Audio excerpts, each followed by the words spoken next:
We live a big life on a small planet. The human population has grown from 5 to over 7 billion in one generation, and consumption has escalated too.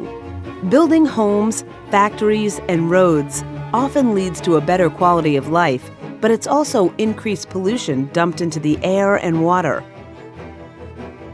Greenhouse gases like carbon dioxide have raised the global temperature.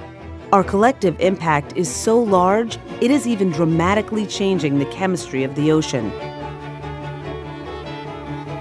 Activities such as burning fossil fuels release carbon dioxide, or CO2, into the air, but a large part is absorbed by the ocean.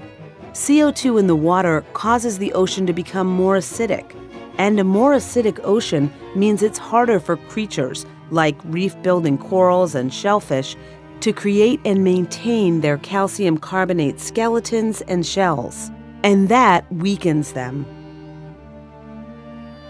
Locally, trash, boats anchoring on the reef, destructive fishing practices, and the wrong sunscreen worn by swimmers can also sicken corals.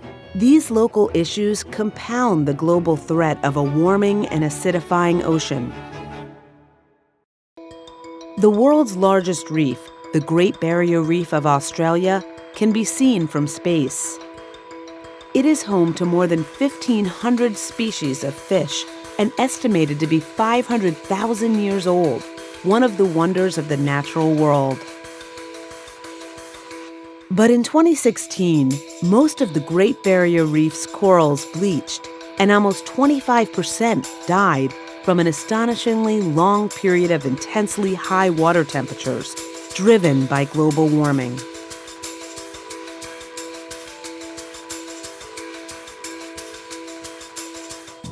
None of the central and northern sections of the reef were spared from the heat stress that causes bleaching.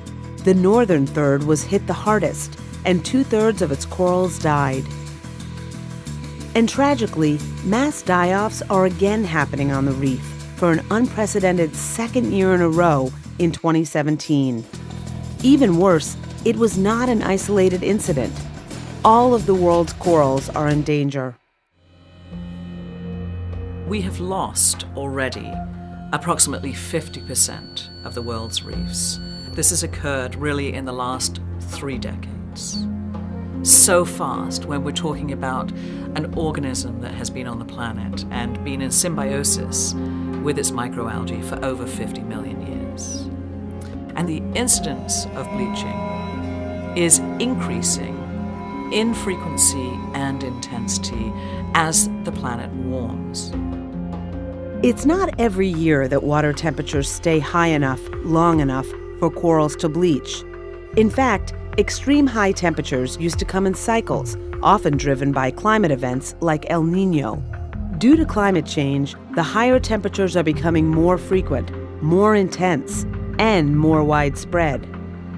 The underwater heat waves that have devastated the corals on the Great Barrier Reef are part of the 3rd global coral bleaching event. This one has now lasted 3 years, by far the longest, most widespread, and most damaging yet, and it continues even now. It's feared that corals could now face bleaching so often that whole reefs and even species will be lost forever. NOAA's Coral Reef Watch program and others use satellites to monitor the heat stress that can cause coral bleaching and uses climate models to predict where bleaching may occur on the world's tropical coral reefs in the next few months. But what can we do to reduce the risks? Can corals make a comeback? Watch our next video in this series to find out.